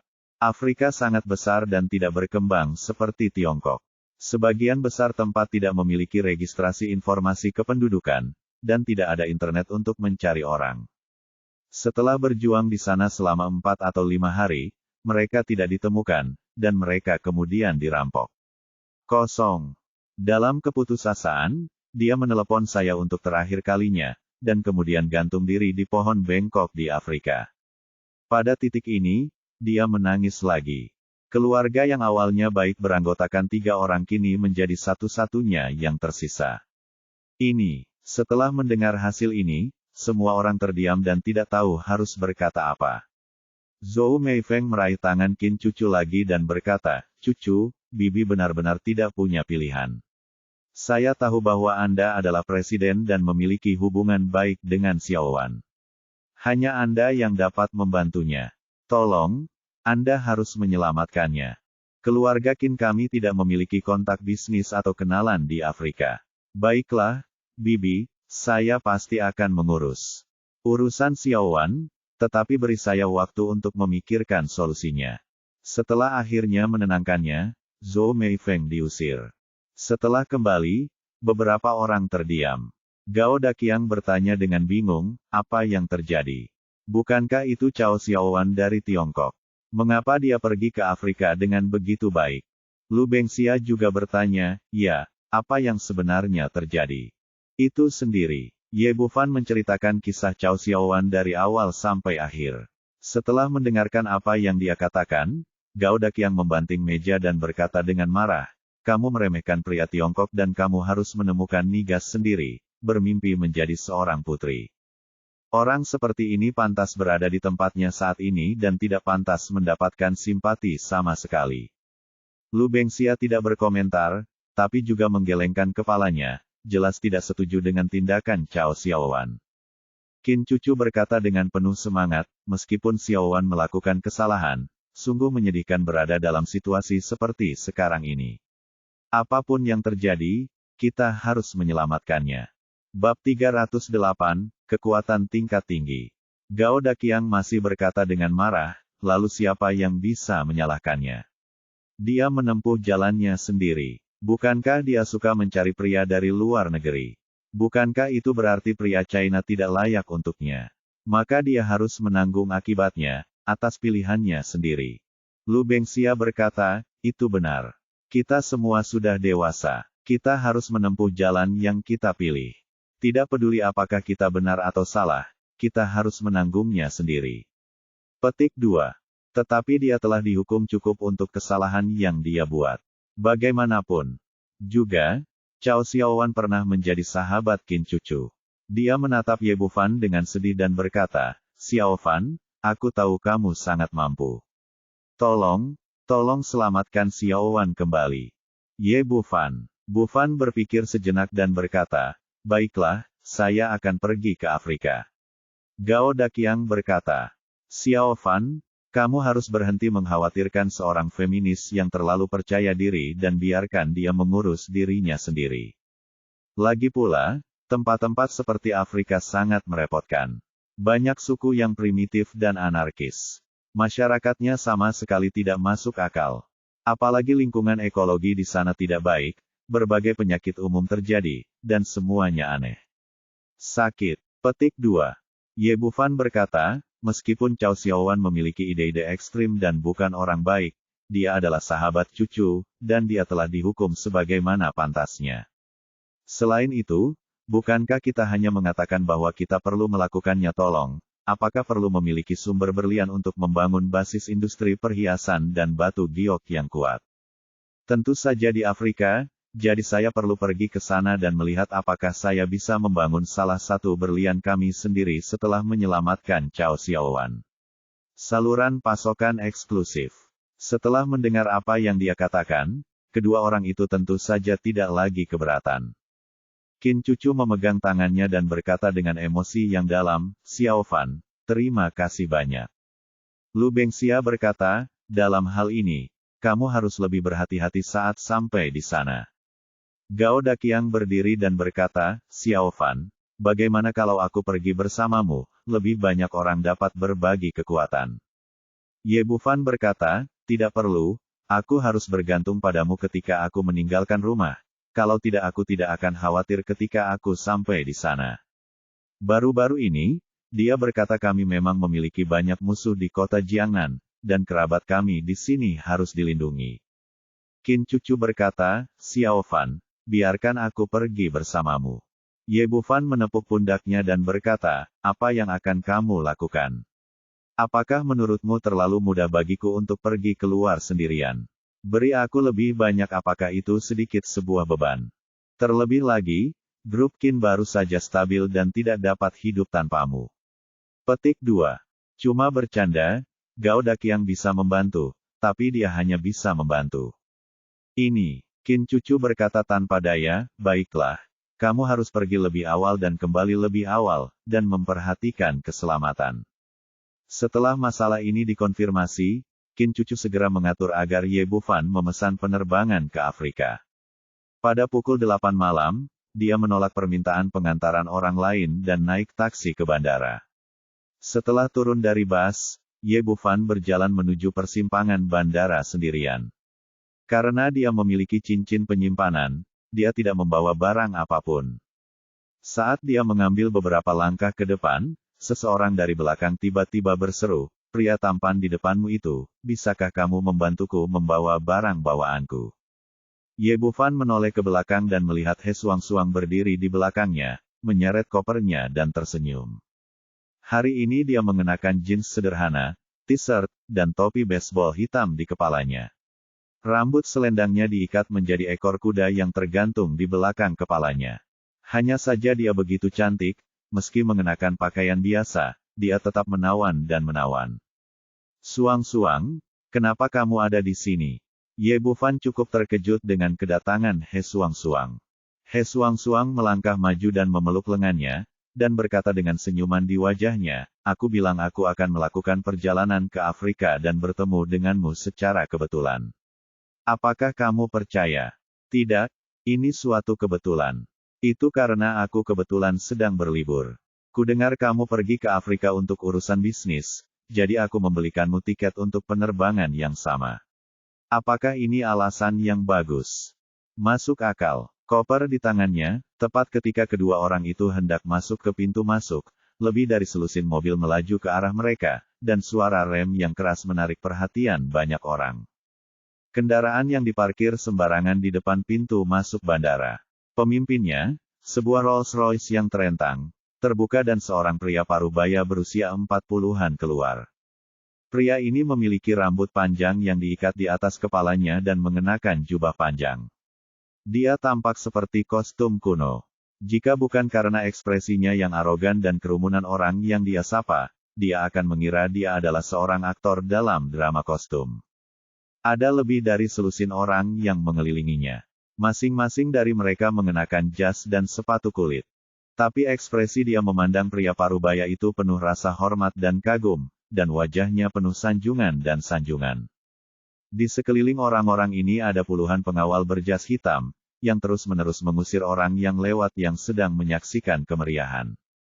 Bahkan Ye Bufan dan He Suang-Suang dengan kasar disingkirkan oleh para pengawal, dan kemudian pria parubaya itu berjalan ke pintu masuk dengan arogan dan langsung menuju ruang tunggu VIP. Ye Bufan tidak peduli dengan situasi ini, tetapi berkata dengan rasa ingin tahu, "Suang-Suang, apakah kamu kenal orang ini?" "Siapa dia? Dia sangat pandai pamer." He Suang-Suang berkata, "Pernahkah kamu mendengar tentang guru Jiang Beige?" Ye Bufan menggelengkan kepalanya. Dia hanyalah siswa biasa sebelumnya, dan dia bahkan tidak tahu banyak tentang masyarakat kelas atas di Jiangnan, apalagi Jiangbei. "Ayo pergi, aku akan memberitahumu pelan-pelan." He Suang-Suang meraih lengan Ye Bufan, dan mereka berdua mulai bercerita sambil berjalan masuk. Kota Jiangbei dan kota Jiangnan berada di seberang sungai. Meskipun jaraknya tidak berjauhan, keduanya sangat berbeda. Sebagai perbandingan, perekonomian Jiangnan lebih baik, sedangkan Jiangbei jauh lebih buruk. Bahkan tidak memiliki bandara sendiri, jadi Anda punya untuk pergi naik pesawat dari Jiangnan. Namun, Jiangbei lebih baik dari kota Jiangnan dalam hal seni bela diri dan seni bela diri. Ada banyak master, seperti Raja Singa Botak Xia Hawao, dan dalam hal seni bela diri, ada Master Ge. Belum lagi 2 orang. Ini di kota Jiangbei, bahkan di Jiangnan. Dia juga merupakan tokoh terkenal di provinsi tersebut. Dan merajalela di kota Jiangnan, dia tidak pernah berani menjangkau kota Jiangbei. "Oh," Ye Bufan mengangguk. "Bukankah mereka semua Raja Singa berambut emas? Kenapa ada Raja Singa botak?" Berkata, sebagai seniman bela diri nomor 1 di kota Jiangbei, Xia Hawao memiliki 2 keterampilan unik. Satu adalah besi. Keterampilan pertama adalah keterampilan mengaum singa, yang bersama-sama memberinya julukan Raja Singa Botak. Petik 2. Oh, Ye Bufan bertanya, apakah orang ini baru saja Tuan Ge dari Jiangbei? Dia jauh lebih besar dari dia. He Suang berkata, tetapi orang ini juga sangat terkenal. Dia adalah murid terbaik guru Ge, Fu Zhao's. Ye Bufan berkata, hanya seorang murid, dia sangat tinggi. Apakah dia memenuhi syarat? Baiklah. He Suang berkata, dalam beberapa tahun terakhir, Master jarang mengambil tindakan secara langsung. Dan biasanya Fu Zhao's yang mengambil inisiatif, bukan hanya dia terkenal di Jiangbei, tetapi juga beberapa orang kaya di luar negeri sering memintanya untuk keluar. Dan biaya penampilannya setiap kali tidak murah, setidaknya jutaan koin Tiongkok. Dilihat dari penampilannya hari ini, dia pasti disukai lagi orang kaya. Mereka berdua berada di kelas 1 dan berjalan melewati lorong VIP. Mereka berjalan ke pesawat sambil berbicara. Ketika mereka tiba di kabin kelas 1, mereka terkejut menemukan Fu Zhao sudah duduk di sana. Keduanya sedikit terkejut. Mereka tidak menyangka Fu Zhao berada dalam penerbangan yang sama dengan mereka menuju Afrika. Bab 309, Pikiran Guru Fu. Nama guru Ge adalah Ge Wengong, beberapa orang juga memanggilnya Dewi Ge. Dia terkenal di Jiangbei dan bahkan di seluruh provinsi Jiangnan. Seperti kata pepatah, air pasang mengangkat semua perahu. Karena status guru Ge yang tinggi, sebagai murid utamanya, Fu Zhao juga terkenal. Kali ini, saya bahkan diundang oleh orang besar di Afrika, dan diberi 10 juta koin Tiongkok hanya untuk biaya penampilan. Karena itu, dia sangat sombong. Meski saat ini dia sedang duduk sendirian di pesawat, dia tetap terlihat seperti orang berpangkat tinggi. Tapi saat dia melihat He Suang, mata Fu Zhao tiba-tiba berbinar. Meskipun dia adalah murid Master Ge, dia adalah orang yang suka mencari uang dan penuh nafsu. Selama bertahun-tahun, dia telah bermain-main dengan wanita atas nama penyelesaian masalah. Meskipun dia telah melihat banyak sekali wanita, dia belum pernah melihat wanita yang membuat jantungnya berdebar seperti ini. Cantik, itu begitu indah, dan ada rasa kepahlawanan. Hati Fu Zhao tiba-tiba terasa gatal. Kursi di sebelahnya masih kosong. Dia berharap wanita ini bisa duduk di sebelahnya, sehingga dia punya kesempatan untuk bergerak. Namun hasilnya mengecewakannya. Ye Bufan dan He Suang langsung pergi ke belakang dan duduk. Ternyata He Suang sedang cuti selama setengah bulan, dan awalnya dia ingin menggunakan waktu tersebut untuk meningkatkan hubungannya dengan Ye Bufan. Tiba-tiba, dia menerima kabar dari He Pengfei bahwa Ye Bufan hendak segera berangkat ke Afrika. Menyadari ini adalah kesempatan bagus, dia segera mengetahui informasi penerbangan Ye Bufan melalui hubungannya dengan keluarga He, dan kemudian membeli kursi di sebelahnya. Jadi bukan kebetulan kedua orang itu duduk bersama, tapi rencana yang matang. Fu Zhao tidak menunggu He Suang, tetapi saat ini seorang pria berjanggut masuk dan duduk di kursi di sebelahnya, yang membuatnya semakin kecewa.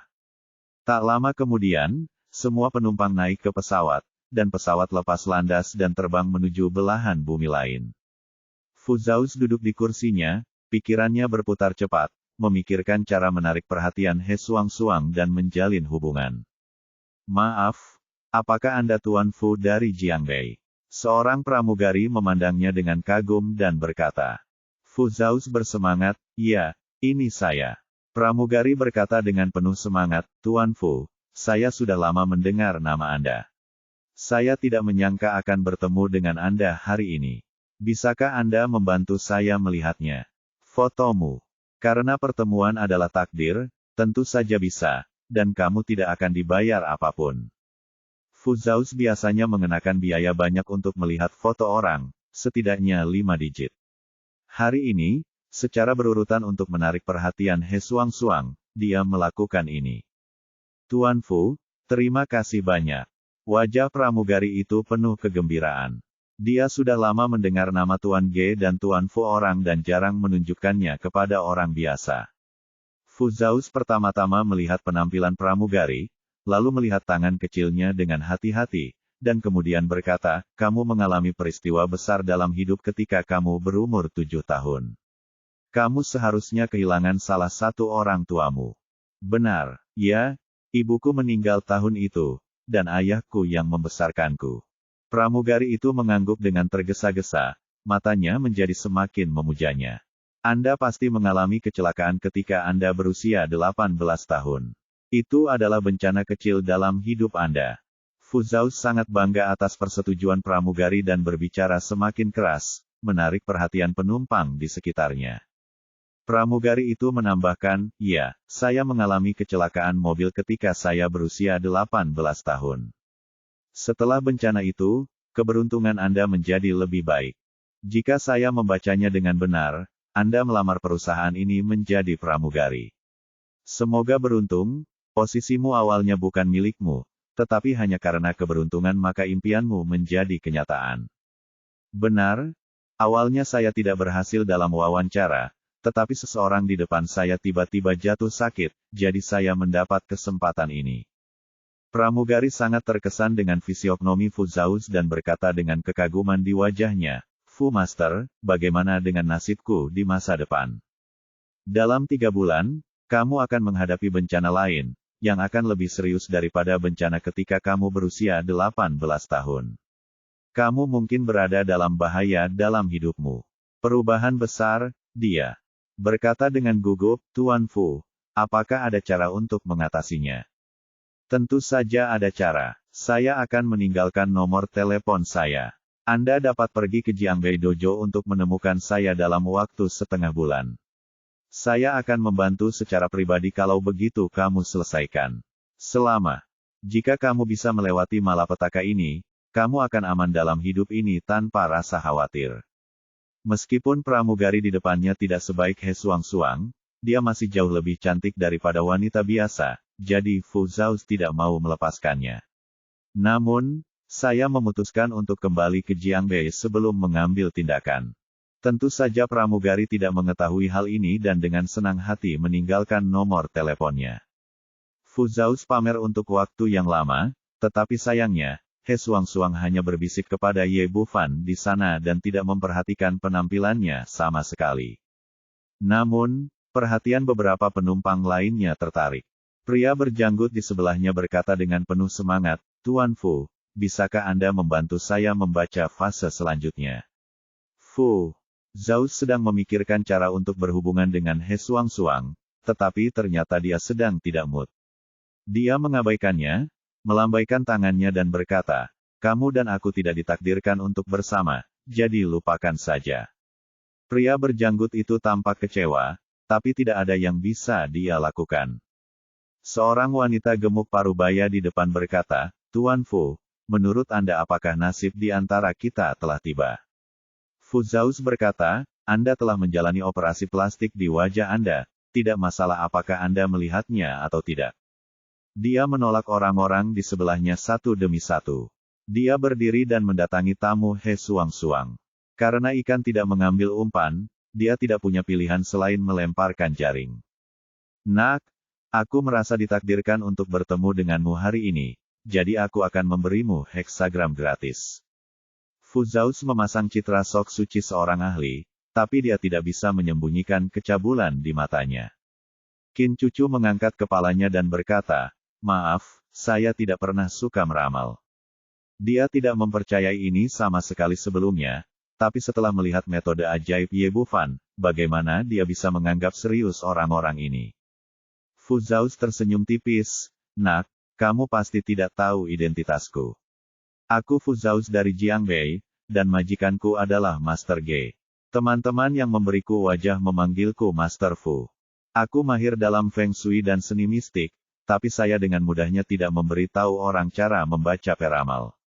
Hari ini, saya akan memberi Anda peramal gratis jika Anda ditakdirkan untuk bertemu seorang gadis. Jika Anda menagih saya, biayanya setidaknya 10.000 yuan. Pramugari di sebelah saya berkata dengan kooperatif, ya, Tuan Fu terkenal, dan keterampilan meramalnya sangat bagus, apa yang baru saja Anda tunjukkan kepada saya sangat akurat. Ye Bufan mengangkat kepalanya dan melirik ke arah Fu Zhao. Meskipun orang ini punya beberapa fluktuasi mana, dia hanya berada pada level awal sihir. Dia masih jauh dari menjadi seorang kultivator sejati, tetapi memamerkan ramalannya di hadapan dirinya sendiri, seorang ahli sihir, berarti melebih-lebihkan kemampuannya. Dan begitu banyak orang bahkan tidak melihatnya, tetapi mereka datang untuk menunjukkan kepada He Xuangxuang. Bahkan orang bodoh pun akan tahu apa yang dia rencanakan. Dia berkata, maaf, ini pacarku. Dia hanya ditakdirkan untukku, lupakan pria lain. Fu Zhaoz menggelengkan kepalanya dan berkata dengan tatapan arogan, sempit, sangat terlalu sempit, ada berapa banyak orang-orang mengantri untuk meminta saya membayar ramalan seseorang, tetapi Anda tidak tahu bagaimana menghargainya. Cepat atau lambat Anda akan menyadari betapa kesempatan langka yang telah Anda lewatkan. Jika Anda meminta maaf sekarang, saya akan memaafkan Anda. Bab 310, bukankah ibumu menyuruhmu untuk tidak bermain api? Pramugari juga berkata, dua tamu, Tuan Fu benar-benar hebat. Saya menyarankan Anda untuk tidak melepaskan kesempatan ini. Dia berbicara dengan sangat hati-hati karena alasan profesional, tetapi dia percaya 100% pada kata-kata Fu Zhaoz. Ye Bufan menggelengkan kepalanya, menurutku tidak perlu meminta maaf, dan kami benar-benar tidak ingin meramal, jadi silakan kembali. Anak muda, tidak apa-apa jika kamu tidak tahu apa-apa. Jangan menipu orang lain, bahkan pacarmu. Fu Zhaoz memasang ekspresi tertekan, lalu memandang He Xuangxuang dan berkata, saya benar-benar tidak puas. Ada bencana berdarah selama perjalanan Anda ke Afrika, dan itu sangat serius. Jika tidak berjalan dengan baik, itu akan mengancam nyawa. Melihat penipuan itu gagal, orang ini hanya bisa mengancamnya dengan kata-kata. Saya yakin siapapun yang mendengar bahwa nyawanya dalam bahaya akan memohon dia untuk memecahkannya. Ye Bufan mengerutkan kening. Dengan kemampuannya, dia tahu bahwa tidak ada yang salah dengan He Xuangxuang. He Xuangxuang juga menggelapkan wajahnya dan berkata dengan kasar, Tuan, tolong tunjukkan rasa hormat dan berhenti berbicara omong kosong. Anda benar-benar keras kepala. Fu Zhaoz memasang ekspresi tertekan dan mengulurkan tangannya untuk mengambil dua kata jimat kuning. Nak, aku benar-benar tidak berbohong kepadamu. Kamu benar-benar mengalami bencana berdarah kali ini. Ayo lakukan ini. Ini adalah dua jimat perdamaian yang disempurnakan oleh tuanku. Kamu dapat membawanya terlebih dahulu, dan tunggu sampai kamu tahu apa kataku. Kembalilah ke Jiangbei untuk menemuiku setelah itu, dan aku secara pribadi akan membantumu menyelesaikan masalah ini. Melihat dua jimat di tangannya, ekspresi cemburu muncul di mata pramugari. Dia tahu nilai dari kedua jimat ini, sangat baik. Di Jiangbei, jika jimat diambil oleh Master Ge sendiri, nilainya setidaknya 500.000 yuan. Bahkan jimat yang disempurnakan oleh Fu Zhaoz setidaknya bernilai 6 digit. Cahaya dingin melintas di mata Ye Bufan. Dia tahu betul apa itu kedua jimat itu. Salah satunya adalah tracking cam. Selama di bawah, pelacak dapat mengetahui lokasi pihak lain. Yang lainnya adalah jimat cinta. Jika Anda menyimpannya dalam waktu lama, perlahan-lahan Anda akan mengembangkan perasaan terhadap si perapal mantra. Orang ini memberikan dua jimat kepada He Xuangxuang, dan dia sangat marah. Fu Zhaoz tidak tahu bahwa Ye Bufan telah mengetahui tipuan kecilnya. Dia memegang dua jimat di depannya dan berbicara tanpa henti. Tiba-tiba dia merasakan panas di perut bagian bawahnya, dan kemudian bau terbakar memenuhi udara. Dia melihat ke bawah dan terkejut saat mengetahui bahwa kedua jimat itu terbakar dengan sendirinya. Saat ini jubahnya terbakar, terutama di perut bagian bawah, di mana dua nyala api telah berkobar. Di dalam pesawat, sangat berbahaya jika terjadi kebakaran, dan ekspresi beberapa penumpang di dekatnya berubah drastis saat melihat situasi ini. Cepat matikan apinya. Ye Bufan mengangkat kakinya dan menendang Fu Zhaoz ke tanah, lalu menginjak perut bagian bawahnya dengan kaki besarnya. Penumpang di sebelahnya juga tidak ragu-ragu. Wanita berjanggut, wanita gemuk, dan dua orang lainnya juga bergegas mendekat dan menginjak perut bagian bawah Fu Zhaoz dengan telapak kaki mereka. Untuk sesaat, tragedi harta karun tertinggi dalam perjalanan ke barat dipentaskan dengan jelas di sini. Ketika Fu Zhaoz bereaksi, dia merasa tempat itu telah diinjak-injak. Terutama wanita gendut yang mengenakan sepatu hak tinggi, setiap kali menginjak kakinya, hal itu menimbulkan rasa sakit yang lebih parah dari kematian. Ah! Jeritan memilukan terdengar di kabin VIP, dan orang-orang di kabin biasa tidak tahu apa yang terjadi di sini. Akhirnya, api di tubuhnya benar-benar padam, bahkan tidak ada percikan api pun yang tersisa, dan semua orang mundur. Fu Zhaoz berjuang untuk bangkit dari tanah, menutupi perut bagian bawahnya dengan satu tangan, dan mengarahkan tangan lainnya ke Ye Bufan dan berteriak, "Kamu, apa yang akan kamu lakukan?" Saat ini, wajahnya penuh amarah, dan ia tidak lagi mempedulikan tingkah laku majikannya sebelumnya, karena ia merasa telah diinjak-injak, sehingga sulit baginya untuk mengandalkan kesaktiannya untuk menipu wanita beriman di kemudian hari. Ye Bufan berkata dengan tegas, "Bukankah ibumu menyuruhmu untuk tidak bermain api? Betapa berbahayanya sekarang. Ini pesawat terbang. Bisa membunuh semua orang. Tahukah kamu? Pembakaran adalah kejahatan serius. Jika kita tidak melakukannya, tidak tepat waktu ambil tindakan, tidak, ambil tindakan. Saya khawatir Anda akan hidup di penjara selama sisa hidup Anda. Jadi Anda harus berterima kasih kepada kami karena telah menyelamatkan Anda." Petik 2. Ya, Anda harus berterima kasih kepada kami. Betapa seriusnya konsekuensinya api di pesawat. Bagaimana orang seperti itu bisa melakukan ini? Dia sebenarnya bermain-main dengan api di pesawat. Bukankah itu berbahaya? Tuan, dia membakar dirinya sendiri seperti ini. Saya pikir kemungkinan besar dia pembohong. Beberapa penumpang di sekitarnya mengatakan banyak yang berdiskusi, ada yang mencemooh, dan ada pula yang langsung mengkritik. Ye Bufan menambahkan, Anda baru saja mengatakan bahwa orang lain menderita bencana darah dan cahaya. Bukankah Anda menganggap bahwa Anda menderita bencana api dan cahaya? Saya pikir Anda, seorang master, hanya sekedar nama dan memang demikian, menipu orang. Setelah mengatakan ini, pandangan sekelilingnya dia segera dipenuhi dengan penghinaan, dan bahkan keberuntungannya sendiri tidak baik. Kualifikasi apa yang dimiliki orang seperti itu untuk meramal nasib orang lain? Bahkan pramugari pun memiliki sedikit keraguan di matanya, dan dia tampaknya tidak percaya dan mengaguminya seperti sebelumnya. "Nak, tunggu saja aku. Cepat atau lambat aku akan menyelesaikan masalah denganmu." Meskipun Fu Zhaoz tidak tahu mengapa kedua jimatnya terbakar sendiri, intuisinya mengatakan kepadanya bahwa itu ada hubungannya dengan Ye Bufan. Tapi sekarang dia tidak mempedulikan hal lain sama sekali, dan buru-buru bergegas ke kamar mandi di pesawat. Segala sesuatu di kabin kembali tenang. He Suang-Suang mencondongkan tubuh ke telinga Ye Bufan dan tersenyum, "Xiao Fan, apakah kamu membuatnya tampak malu?" Ye Bufan tersenyum tipis, "Apa hubungannya ini denganku? Jelas dia. Aku yang melakukannya. Aku tidak menyangka akan terjadi bencana. Aku yakin kaulah yang memiliki hantu itu." He Suang-Suang memutar matanya dengan menawan. Di komunitas Sanadu, dia telah menyaksikan dengan matanya sendiri manipulasi ratusan jimat oleh Ye Bufan, dan menyalakan 2 jimat sangatlah mudah. Setelah beberapa saat, Fu Zhaoz keluar dari kamar mandi. Saat ini, wajahnya pucat kesakitan, giginya menyeringai, dan jubah di tubuhnya terbakar hingga compang camping. Melihatnya kembali ke tempat duduknya, pria berjanggut itu tampak jijik bahkan berpindah ke samping, seolah tak ingin duduk bersama orang seperti dia. Fu Zhaoz memelototi Ye Bufan dengan tajam, dengan kebencian yang kuat membara di matanya. Pesawat terus terbang selama lebih dari 10 jam dan akhirnya mendarat di bandara ibu kota Afrika Selatan. Ye Bufan dan He Suang-Suang turun dari pesawat, dan ada ransel besar di belakangnya. Awalnya dia tidak perlu membawa apapun, tas ini hanya untuk menutupi mata orang lain.